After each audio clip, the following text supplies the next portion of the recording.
Salut les Tesla fans, je vous retrouve aujourd'hui au pied de l'aqueduc de Roquefavour.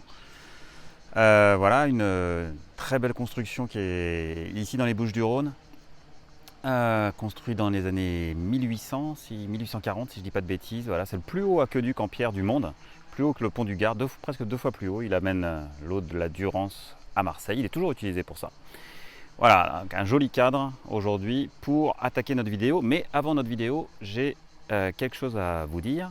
Voilà, j'aimerais rencontrer un possesseur d'une Tesla Model 3 SR+, donc celle qui a la petite batterie, la petite autonomie. Et voilà, ça serait cool si on pouvait faire une vidéo ensemble sur votre voiture, qu'on la compare, qu'on regarde les différences avec la Model 3 Long Range et la Model 3 Performance qui étaient les premières disponibles. Donc si vous avez une SR+, que vous habitez idéalement dans le sud de la France, c'est-à-dire entre Nice, Perpignan et Lyon, voilà un triangle, et bien contactez-moi, vous avez mon adresse email qui s'affiche, ou bien dans les commentaires sous cette vidéo. Donc le sujet de la vidéo aujourd'hui, c'est l'intérieur de la Model 3.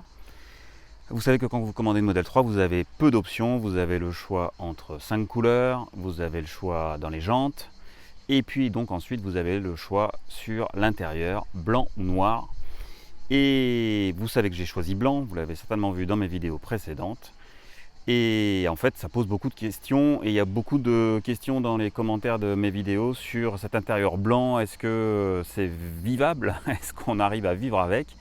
Ou bien est-ce qu'il faut prendre le noir? Alors tout d'abord, je crois que le noir comme le blanc pour sûr, mais le noir aussi, sont ce que Tesla appelle des cuirs véganes, c'est-à-dire que ce n'est pas du cuir animal, et on va en reparler parce que c'est important. C'est du polyuréthane, d'accord, donc c'est pas non plus parfait, c'est-à-dire que c'est pas du recyclé ou autre, hein, c'est du plastique ou un dérivé de plastique, mais il y a quand même d'énormes progrès par rapport au Sky de notre enfance où on se brûlait. Déjà on se brûle pas avec ce blanc, et puis on va reparler aussi évidemment des tâches et de l'entretien de ce cuir blanc. Donc ce cuir vegan, qui est donc du polyuréthane, hein, on va l'appeler comme ça parce que bon, c'est pas du cuir. Et est-ce que c'est vegan? Oui, parce que c'est pas animal, mais bon, mis à part ça, ça reste du plastique. Bon, évidemment, le premier aspect, c'est l'effet waouh, quoi. C'est-à-dire que, bon, personnellement, je trouve que ça a une classe incroyable d'avoir une voiture avec des sièges blancs. C'est assez peu répandu. Et parce qu'effectivement, quand c'est en cuir, bah, c'est une galère pas possible pour l'entretien. Là, on voit, donc vous savez que j'ai réceptionné ma Tesla le 1er mars. Bon, ils sont à peu près nickel. En fait, le siège conducteur, je ne l'ai pas nettoyé depuis longtemps, donc on va le faire aujourd'hui. Mais on va dire, en termes de tenue déjà du matériau, c'est plutôt bien. On a juste 1 ou 2 plis ici, voilà. Et puis après, ici sur le haut, les coutures sont nickel, donc tout est bien tenu. Donc il n'y a pas vraiment en tout cas après 5 mois d'utilisation, le siège se tient très très bien, et on va dire qu'il est toujours dans un aspect vraiment comme neuf. Alors je vous montre le siège conducteur parce que c'est celui évidemment qui est le plus utilisé. Les sièges passagers ou arrière sont encore en meilleur état. Alors quand on prend l'intérieur blanc, on a aussi ici en fait un revêtement qui est une sorte de plastique qui est un tout petit peu mou. Mais par contre, alors c'est très dur à vous montrer ça, mais en fait c'est un peu plus granuleux. Donc je pense que c'est lui à la rigueur sur lequel il faut faire le plus attention pour l'entretien, parce que ce côté granuleux justement peut amener les impuretés ou les taches à mieux s'incruster. Parce que c'est ça que je voulais vous dire, c'est que ce cuir vegan, ce polyuréthane, il a un traitement de surface qui est extrêmement lisse. Et donc en fait ça fait que tout glisse dessus et ne s'incruste pas.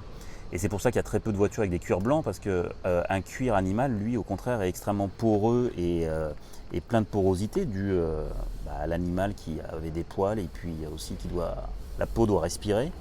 Donc là effectivement en fait on a un traitement, on a une surface qui est très très lisse, et ça fait que ça accroche très très peu les saletés qui ne peuvent pas venir se mettre dans des interstices. Donc c'est ça en fait qui aide vraiment aussi au fait que l'entretien est super facile. Alors l'autre grande différence avec le Sky de notre enfance, c'est qu'on se brûlait littéralement en s'asseyant dessus. Et là, en fait, la combinaison du toit qui est traité anti-UV, anti-infrarouge et de ce matériau fait qu'en fait les sièges sont plutôt froids. En fait, on a plutôt, quand on s'assoit, même dans la voiture qui est chaude et qui est restée au soleil, on n'est pas du tout pris par une sensation de brûlure ou de chaud. Donc, et puis bon, le blanc aussi. Alors ceux qui ont l'intérieur noir, dites-moi si c'est la même chose pour vous aussi. Mais en fait, on n'a pas du tout cette sensation de chaleur qui viendrait due à ce revêtement. Donc ça, c'est un énorme progrès par rapport au Sky de notre enfance. Je ne sais pas en quoi a été fait le Sky, mais en tout cas, on se brûlait, ça c'est sûr, je m'en souviens personnellement. Voilà, là, c'est pas du tout le cas. Alors voilà, le blanc, plus le toit, plus la qualité du revêtement font que ça, c'est très très agréable. En été, il n'y a pas du tout ce problème-là. Alors côté entretien, en fait, le premier mois, j'avais acheté des éponges magiques, Monsieur Propre.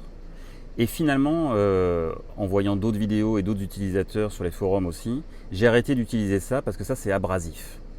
Donc ça peut justement abîmer la surface de ce cuir vegan. Donc voilà, ça, il ne faut pas le recommander. Par contre, ça peut être pas mal si vous avez une tache là sur les intérieurs de porte. Et dans ce cas-là, effectivement, là, il y aura peut-être besoin d'un petit peu d'abrasivité pour retrouver et pour éliminer les taches qui se sont un peu incrustées. Donc ça, hop, on oublie. Et en fait, on va utiliser simplement une lingette microfibre et puis un tout petit peu de produit vaisselle, de l'eau évidemment. Et puis on va faire la moitié du siège et on va regarder la différence en mettant un petit scotch pour voir le avant-après, sachant que ça fait bien au moins 2 mois que je n'ai pas nettoyé. Alors on s'habitue à la saleté, hein, c'est le problème avec le blanc, mais donc on va voir si, sachant que je porte pratiquement, bon mis à part là parce que c'est l'été, mais sinon je porte toujours des jeans bleus, alors pas forcément des unwashed, je crois que ça s'appelle, ceux qui sont le plus bleu foncé et effectivement qui n'ont pas passé des jours dans des machines à laver là, avec des pierres. Donc dans ce cas-là, ceux-là effectivement peuvent salir un peu plus et peuvent laisser un peu plus des traces bleues sur le siège. Mais enfin voilà, je suis toujours très souvent en jean et donc je pense quand même en regardant le siège qu'il y a un petit effet bleu et à mon avis on devrait l'enlever et voir la différence. Alors c'est parti, j'installe le scotch et je nettoie la moitié. Voilà, le scotch est installé. Alors c'est parti, un petit peu de liquide vaisselle. Hop. Petite lingette microfibre.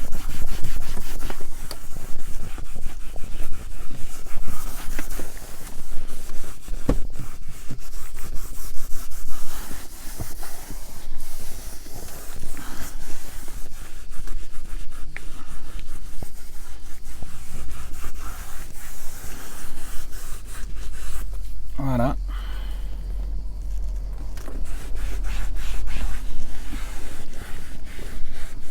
Et le verdict.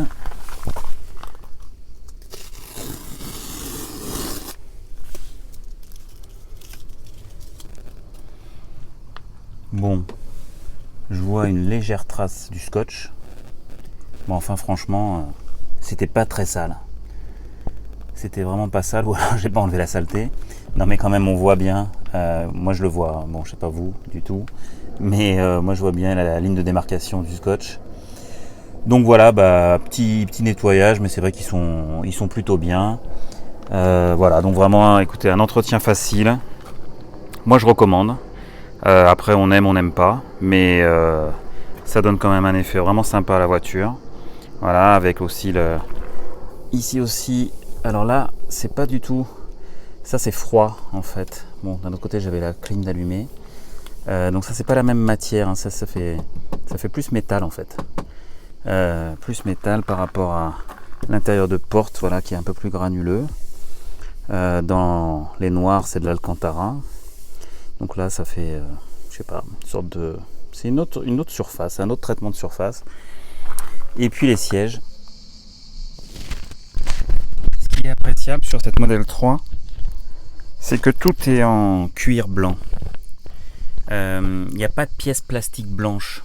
Sur la Model X, il y en a à l'arrière, soit près des ceintures, soit des cup holders là, pour mettre les verres.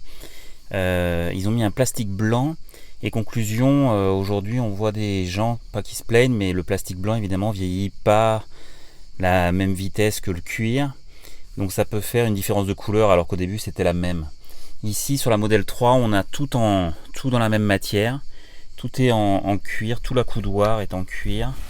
Le dessous est en cuir aussi. Le dessus est en cuir aussi. Ah tiens, ça se lève. Je savais même pas.